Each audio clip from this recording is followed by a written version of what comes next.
First हम ops के कुछ क्वेश्चन जो है लाइक ऑप्शन गाइनी इमरजेंसी के टॉपिक्स करने जा रहे हैं। तो क्वेश्चन है first, pregnant woman deliver a baby with normal expulsion of an intact placenta after an hour she started bleeding per vaginal. On examination she was hypotensive and body mass was palpated per abdominal. Ultrasound showed retained placenta tissue. ठीक है, हमारे पास क्या है buzzword, अगर इसमें आपको buzzword ढूंढे तो retained placenta tissue अल्ट्रासाउंड दिख रहा है और retained placenta tissue हो रहा है, उसकी वजह से PPH हो रहा है और उसकी वजह से ही पेशेंट जो होता है हाइपोटेंसिव शॉक में जा रहा है। ठीक है, अब बताओ अब इनसे कौन सा प्लेसेंटा जो है एसोसिएटेड होता है विद पोस्टमार्टम हेमरेज और विद retained placenta tissue, तो होता है वो प्लेसेंटा सक्सेंचुरेटा। अब प्लेसेंटा सक्सेंचुरेटा में क्या होता है, मेरा नोट्स में, तो प्लेसेंटा सक्सेंचुरेटा में क्या होता है, हमारे पास एक लोब होती है नॉर्मल, उसके साथ एक छोटा टिश्यू और प्रेजेंट होता है। ठीक है, दो लोब होती है, एक बड़ी होती है छोटी, और इससे क्या होता है जो छोटी लोब होती है कभी हम उसे नहीं निकालते तो वो रिटेन टिश्यू की फॉर्म ले लेता है और PPH करता है। ठीक है, it is associated with succenturiata, याद रखना, it is associated with retained placenta 1, it is associated with vasa previa.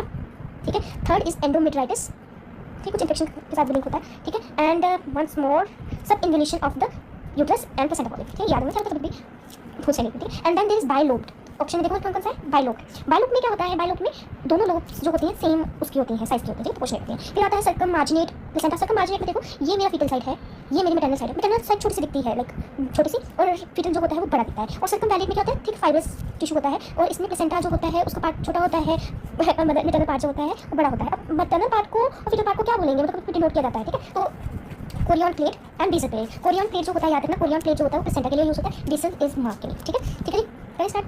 ठीक है, अब next is pregnant lady delivered her baby unattended while she was on the way to the hospital. By examining her you note a perineal tear in which the anal sphincter is disrupted. That is tear is classified as. अब हमें एपिजोडमी का थोड़ा पता होना चाहिए। ठीक है, हमने एपिजोडमी की, उसके क्या हुआ, अब इसमें क्या होता है, ये एपिजोडमी का टॉपिक देखो कैसे पूछा गया, बेबी अनइंटेंडेड था। ठीक है, और पेरिनियल टीयर हो गया। ठीक है, और इस वजह से एनल स्फिंक्टर डिस्टर्ब हुआ। ठीक है, तो पहले बात आपको डिग्री ऑफ पेरिनियल टीयर पता होना चाहिए। फर्स्ट डिग्री होता है कि आपका स्किन एंड सबक्यूटेनियस मुकोजा जो होता है वो इन्वॉल्व हो। ठीक है, स्किन एंड मुकोजा इन्वॉल्व हो। सेकेंडरी होता है कि आपका पेरिनियल मसल इन्वॉल्व हो।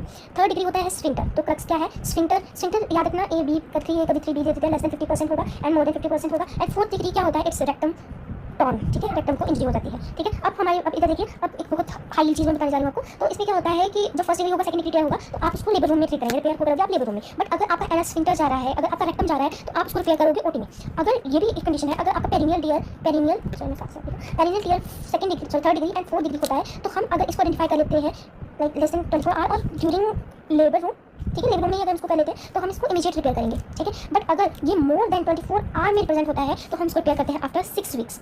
ठीक है, इसमें क्या होता है, मतलब अगर हमें लेबर में पता चल जाएगा तो हम शिफ्ट कर देंगे ओटी में, उसी टाइम हम रिपेयर कर देंगे। बट अगर 24 घंटे के बाद लेके आता है वो कंप्लेंट, तो फिर हम उसे 6 हफ्ते के बाद, पर विद इन दैट टाइम आपको एक सिंगल डोज ऑफ मतलब एंटीबायोटिक देनी पड़ेगी, लेग्जेटिव देने पड़ते हैं 3 से 4 दिन तक। और ये पूछते हैं प्रेगनेंसी अवॉइड करनी पड़ेगी 1 साल तक। ठीक है, ज़्यादा से ज़्यादा 6 महीने तक। अगर एक बार हुआ आपका पेरिनियल टीयर तो आपको वेजाइनल डिलीवरी कर सकते हैं। अगर आपको 2 बार ऐसा हो गया है कि हाँ आपके हर बार स्फिंक्टर डैमेज हो रहा है तो फिर आप सी सेक्शन पे ही जाएंगे। ठीक है जी, ठीक। नेक्स्ट क्वेश्चन है, why conducting delivery you perform the manoeuvre shown below, following this there is incomplete separation of the placenta and messenger haemorrhage, what is the next step. अब बताओ ये क्या कौन सा मेथड होता है, ब्रांडेड एंड्रयूज मैन्यूवर होता है। इसको हम कंट्रोल कॉन्ट्रैक्शन बोलते हैं। इसमें क्या होता है, जब फीमेल का फीटल डिलीवर कर देती है उसके बाद हम क्या करते हैं, थोड़ा सा फंडस प्रेशर लगाते हैं और कॉर्ड को धीरे धीरे स्ट्रेच आउट करते हैं। ठीक है, फंडस प्रेशर अप्लाई करके। ठीक है, तो इसमें क्या होता है, ये होता है एंट्री मेथड। ठीक है, तो अगर आपने जब आप ऐसे कर रहे हो, अगर आपका प्लेसेंटा थोड़ा रह जाता है तो फिर आप कैसे ट्रीट करते हैं उसको, फिर आप कुछ नहीं करते, आप अपना मैनुअली उस प्लेसेंटा को रिमूव करते हैं। ठीक है, ये याद रखना कि मैनुअल रिमूव होता है, वो कुछ नहीं करना होता है, इसमें कोई ऑब्जेक्ट वगैरह नहीं। ठीक है, तो मैं आपको कुछ मेथड बता दूँ प्लेसेंटा सेपरेशन के। एक होता है सेंट्रल, सेंट्रल मतलब प्लेसेंटा जो होता है सेंट्रल से नीचे, सेंटर से नीचे बस बोलते हैं शुल्स। ठीक है, central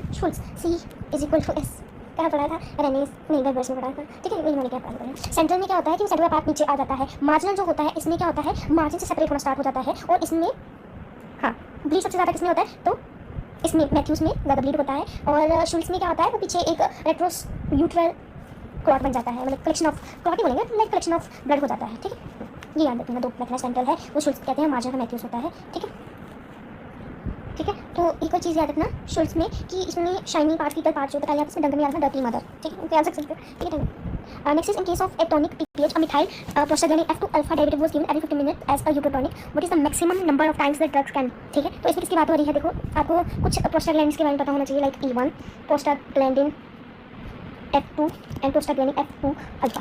1 is misoprostol, misoprostol misoprostol होता है। ठीक है, प्रोस्टन। तो F2 कौन सा होता है, डाइनोप्रोस्टोन एंड F2 अल्फा जो होता है वो होता है कार्बोप्रोस्ट। ठीक है, अब कार्बोप्रोस्ट जो होता है जब हमें PPH होता है हम उसको 8 टाइम्स जो होता है मैक्सिमम डोज के बाद 8 टाइम कॉन्ट्रा इंडिकेटेड होता है। अगर पेशेंट अस्थमैटिक होगा हमेशा कंफ्यूज किया जाता है, कार्बोप्रोस्ट जो होता है वो अस्थमैटिक्स में नहीं देना है। ठीक है, ऐसे अगर मैं आपको जल्दी पीपीएच रिवाइज करवा दूँ तो चलिए, पहले क्या होता है, देखो पीपीएच हो रहा है, प्राइमरी क्या होता है, इतनी ऑफ द यूट्रस, ठीक है, उसमें टोन जो होती है वो खत्म हो गई है। सेकेंडरी क्या होता है, आफ्टर 24 आवर कौन सा प्रेजेंट कर, अगर आपको 24 आवर के अंदर हो रहा है तो मतलब टोन चली गई है यूट्रस की, तो एटोनिक यूट्रस हो सकता है। सेकेंडरी क्या होता है, आफ्टर 24 आवर वो क्या होता है, रिटेन प्लेसेंटा, ठीक है। आपका पेशेंट आया पीपीएच करके कि हाँ बहुत ब्लीड कर रहा है, सबसे पहले क्या करेंगे आप, कॉल फॉर हेल्प, कि हाँ पेशेंट को पीपीएच हो गया है, रिससिटेट करेंगे पेशेंट को, पेशेंट के वाइटल्स आईवी लाइन सिक्योर करेंगे, एयर लेवल्स को डिस्ट्रेस हो रहा है तो सब करेंगे, ठीक है। देन आप एब्डोमेन को पैपेट करेंगे। अगर आप देखते हैं कि एब्डोमेन जो होता है वो एटोनिक, उसमें वो टोन नहीं मेंटेन कर पा रहा है, तो हम सबसे पहले यूट्रस को थोड़ा थोड़ा मसाज करेंगे एंड देन ऑक्सीटोसिन इन्फ्यूजन देंगे। कितनी unit, 40 unit in 500 ml of normal saline. Dextrose में मत देना, 500 ml नॉर्मल सलाइन ही देना, क्योंकि वाटर इंटॉक्सिकेशन का एक रिस्क रहता है इसमें, ठीक है। Oxytocin 40 unit in 500 ml of NS and then उसके बाद भी अगर कंट्रोल नहीं हो रही तो हम मिथर्जिन देंगे। मिथर्जिन देंगे कितना,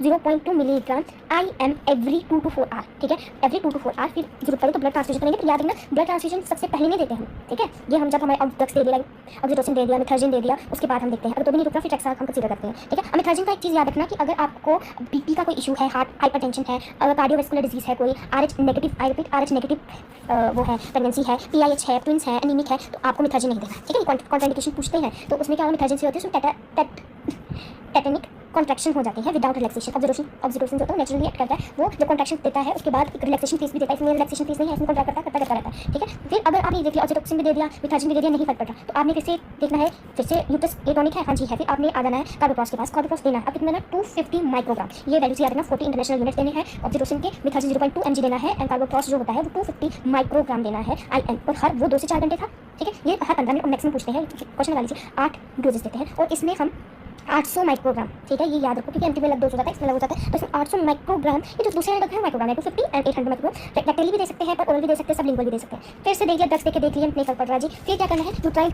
इसमें फिर हम यूट्राइन टेम्परेचर करेंगे, ठीक है। यूट्राइन टेम्परेचर पूछते हैं 300 से 500 ml हम फिल कर सकते हैं उसमें, फिर हम 12 घंटे बाद रिमूव करेंगे, फिर देखेंगे कि हम फर्क पड़ा नहीं पड़ा। पर यूट्राइन टेम्परेचर के लिए हमारे पास बकरी बैलन होता है, कॉन्डम कैथेटर होता है, ठीक है। ये देखिए ना, इसमें 300 to 500 ml की कैपेसिटी होती है। फिर हम देखते हैं कि नहीं फर्क पड़ रहा तो हम ब्रेस सूचर्स करते हैं। ब्रेस सूचर पहले करेंगे, इसमें हमारे पास बेल इंच जो होता है वो किया जाता है, जो है हाइमन है, ग्रेनशलर है, ठीक है। नेक्स्ट इस हम ब्रेस सूचर्स करते हैं, ठीक है, ये होगा। फिर हम स्टेप वाइज डिवेस्कुलाइजेशन करते हैं, उसके लिए मैंने UOI याद रखा हुआ, अब है याद है, ठीक है। Uterine artery, ovarian artery and anterior, याद रखना anterior division of internal ear artery, ये बहुत हेल्पफुल रहता है जब करते थे UOI, ठीक है। फिर हम सर्जिकल स्ट्रेक्टमी कर देते हैं। अब एब्डोमिनल जब करते हैं तो हम कैसे क्लैम्प करते हैं, सबसे पहले हम ट्यूबो, ओवेरियन और राउंड लिगामेंट को करते हैं, देन यूट्राइन आर्टरी को, देन कार्डिनल लिगामेंट को, देन यूट्रस, 2 लिगामेंट बाद में नीचे वाले। सबसे पहले tubo, ovarian, round ligament, uterine artery, cardinal ligament and uterosacral. मैं इसके निमोनिया भी ऐसे रखे हुए पागल वाले, ठीक है। रुको, round ligament, uterine artery, cardinal and uterosacral, ठीक है। जब हम वजाइना करते हैं तो हम उल्टा कर देते हैं उसको, ठीक है। ये मैंने बता दिया। चलिए नेक्स्ट क्वेश्चन है, which of the following feature can be seen in patient with cervical incompetence. जब सर्वाइकल इनकॉम्पिटेंस हो जाता है तो पेशेंट जो होता है यूजली रिपीटेड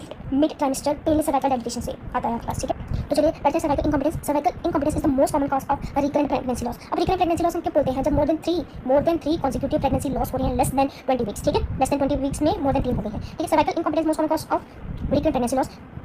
इसमें क्या होता है, 2 or more than 2 abortion, 2 or more than second trimester abortions जो होते हैं वो पेनलेस हो और time of loss decrease with every pregnancy. देखो इसमें क्या होता है हमारे सर्वाइकल इनकॉम्पिटेंस में कि हमारा सर्विक्स जो है वो पेनलेसली डायलेटेड हो जाता है। इसमें हम कैसे डायग्नोस करते हैं कि प्रेग्नेंट लेडी में, उसमें हम नंबर 8 हेगार्स डायलेटेड डालते हैं। आजकल नहीं किया जाता, पहले किया जाता था। अब हमारे पास यूट्रो सर्वाइकल लेंथ अगर लेस देन 25 mm है और history of pre term labour है, ठीक है। ये कुछ सीनारियोस है कि अगर आपके पास एक पेशेंट आता है और बोलता है मेरा यूट्रो सर्वाइकल, मतलब हम बोलता नहीं है, चलो अच्छा तो बोला कि मेरे पास 25 mm की मेरी सर्वाइकल लेंथ है और मेरे को पहले भी प्री टर्म लेबर हो गया है, तो बोलना है कोई बात नहीं, आप प्रोजेस्टेरोन लीजिए, ठीक है। और प्रोजेस्टेरोन जो होता है वो 16 से 20 वीक्स में स्टार्ट कर दीजिए, ठीक है। और आप सर्वाइकल सर्कुलाज कर दीजिए। सर्वाइकल सर्कुलाज 12 से 14 वीक में लेना जरूरी है और 24 हफ्ते तक ही ले सकते हैं, ठीक है, ठीक है। कितना 12 और 24 से डबल कर लो उसका, तब तक तो उसके बाद हम नहीं ले सकते। और अगर कोई बोलता है कि ठीक है मेरी लेंथ जो होती है वो 25 mm है, उसमें सिर्फ आपको सिर्फ लेंथ इतनी है और कभी उसको कुछ लॉस नहीं हो, प्रेगनेंसी लॉस नहीं हो, तो प्री टर्म लेबर नहीं तो आपको प्रोजेस्टेरोन लेना पड़ता है, ठीक है। बस ये, ठीक है, ये इंपॉर्टेंट है। और कभी भी पेशेंट आया तो आपने बोलता है कि हाँ मेरे पास दिस क्वेश्चन नहीं था कि मेरे पास सर्वाइकल इनकॉम्पिटेंस में पेशेंट आता है कि मेरे पास repeatedly mid trimester pain cervical dilatation हो रही है, तो उससे पहले आपने क्या करना है, आपने सबसे पहले उसका टीडीएस करना है और आपने cervical length, utero cervical length जो होती है वो मेजर करनी है, ऐसा नहीं है, ठीक है। फिर आ जाता है सर्कुलाज। सर्कुलाज में आप मतलब सर्कुलाज करेंगे ना, कब करेंगे, 12 हफ्ते में, 14 हफ्ते में, 12 और 14 हफ्ते के बीच में, मैक्सिमम आप 24 वीक्स में जा सकते हैं। सर्कुलाज होता है अगर प्री प्रेगनेंसी में, अगर तो हम लेप्रोस्कोपी करते हैं, ठीक है, ये मोस्ट कॉमन है। सर्वाइकल करना होगा तो McDonald, Shirodkar, Wurm's, Lash and Lash जो होता है वो कर सकते हैं। Cervical, McDonald, Wurm, Lash and Lash and abdomen में हमारे पास बेंसन डर्फी प्रोसीजर है, ठीक है। अब हम कैसे डायग्नोसिस में आते हैं इसका सर्वाइकल इनकॉम्पिटेंस का, तो चलिए, ठीक है। चलिए नेक्स्ट हमारा क्वेश्चन है कि which of the following factor maximally increase the risk of tubal pregnancy, that is prior tubal surgery। देखो ये रिस्पेक्ट पूछे जाते हैं टॉपिक के। First is previous history of ectopic pregnancy, second is previous tubal surgery, third is रिकनालाइजेशन,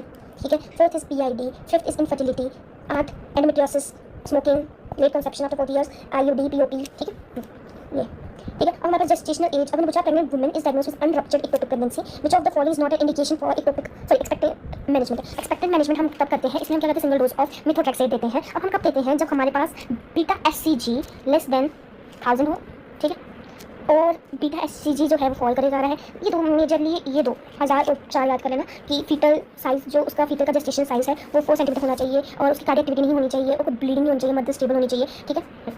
तो इसमें हम expected management करते हैं। तो इक्टोपिक रिवाइज कर लेते हैं। इक्टोपिक प्रेगनेंसी में हमारे पास क्या होता है, most common site is ampulla, ठीक है। Most common site is ampulla, longest जो सर्वाइव करती है that is abdominal, and longest in fallopian tube जो होती है वो कॉर्निया इंटरस्टिशियल में जो प्रेजेंट होती है, ठीक है। अब रप्चर्ड अगर हो जाएगी तो सेल्फ इंजेक्टनी कर देंगे, अनरप्चर्ड होगी तो मेडिकल में क्या चाहिए, मदर स्टेबल होनी चाहिए, मोटिवेटेड होनी चाहिए, बीटा HCG जो है 5000 होना चाहिए, फीटल कार्डियक एक्टिविटी नहीं होनी चाहिए, सैक लेस देन 4 सेंटीमीटर, 4 याद रखना होना चाहिए, और कोई कॉन्ट्राइंडिकेशन नहीं होनी चाहिए। तो मेथोट्रेक्सेट इसमें क्या करते हैं हम, फर्स्ट डे, ठीक है, फर्स्ट डे मेथोट्रेक्सेट देते हैं कितना, 50 मिलीग्राम पर स्क्वायर मीटर पर स्क्वायर, 50 मिलीग्राम पर मीटर स्क्वायर IM। फिर हम क्या करते हैं, बीटा 1 में दिया, इसको चेक करना, 1 में हम देते हैं, 4 और 7 में हम बीटा HCG का लेवल चेक करते हैं। अगर हम देखते हैं लेस देन 50% डिक्लाइन है, फिर हम फिर से डोज देते हैं, हम ऐसे करके 3 डोजेस दे सकते हैं, और हम मॉनिटर करते हैं जब तक बीटा HCG 0 तक ना पहुंच जाए। और अगर नहीं पहुंचता तो हमारे पास ऑप्शन है, हम फिर सर्जरी कर सकते हैं, सेल्फ इंजेक्टनी कर सकते हैं, या सेल्फ इम्बॉस्टमी कर सकते हैं, ठीक है। इसमें क्राइटेरिया भी पूछा जाता है, सर्वाइकल का रूबिन या पाल्मर्स क्राइटेरिया, ओवेरियन का स्पिलबर्ग्स क्राइटेरिया, एब्डोमिनल का स्टर्ड फॉर्म क्राइटेरिया, ठीक है। एक और चीज़ है कि मोस्ट कॉमन साइज जहाँ पे एक्टोपिक होती है दैट इज एम्पुला, एंड जहाँ पे वो रप्चर होती है इट्स इस्थमस, और अबॉर्शन, ट्यूबल अबॉर्शन का इसमें होता है, तो अगर वो एम्पुलर में होगी तो अबॉर्ट करेंगे, अगर एम्पुलर में होगी, अगर रप्चर होगी तो इस्थमस में, ठीक है। 21 ईयर ओल्ड वुमेन आती है, 10 week of gestation come to you for medical termination, which method would you prefer for this patient, कौन सा मेथड यूज़ करेंगे।